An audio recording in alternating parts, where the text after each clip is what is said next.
Alright, what's going on, you guys? It's Resto, and in today's video we're going to be covering the 20 Twink Affliction Warlock. As per usual, we're going to keep this video short and sweet and to the point. Like all the other guides and future guides to come, these guides are going to be tailored to wargaming, as it's not worth promoting pugs over on retail with it being a current one-shot fest. However, if you still are into that degenerate behavior, don't fret, stand by, I still will include pug information. The stat priority for Affliction Warlock is going to be Haste Mastery with a sprinkle of versatility. Purpose for the tat of versatility is to increase my healing when it comes to drain life and have a little bit of damage mitigation, even though the mitigation isn't the sole focus, it's more so for the healing. As far as the gear goes, the gear that you see on the screen right here is exactly what I wore in the gameplay. This is what initially turned a lot of heads and put a lot of focus on Affliction in our war games.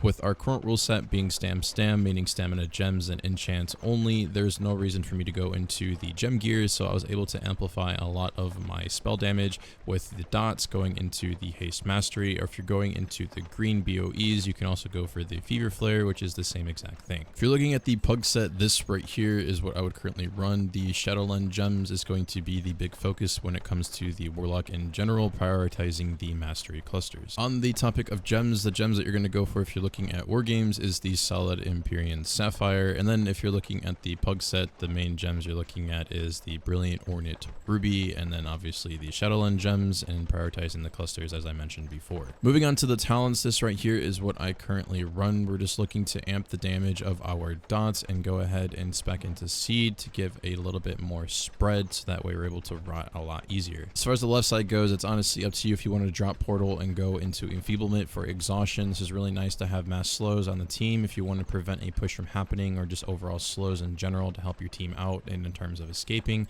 I personally run portal in mortal for the self heals, but also evasives.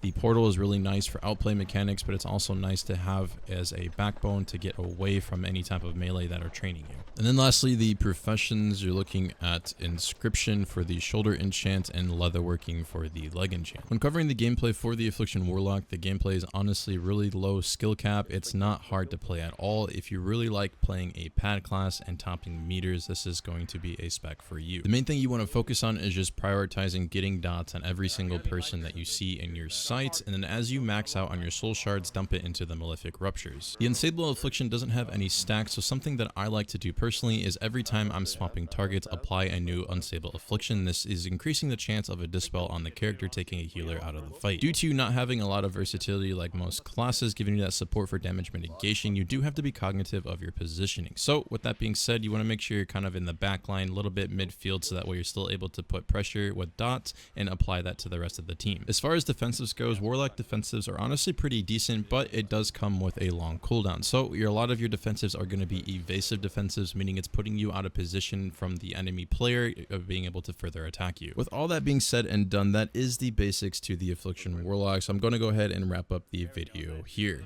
So if you guys enjoyed this video, give it a like. If you really like to give it a favorite, commenting is free as well as subscribing. It's been Resto, guys.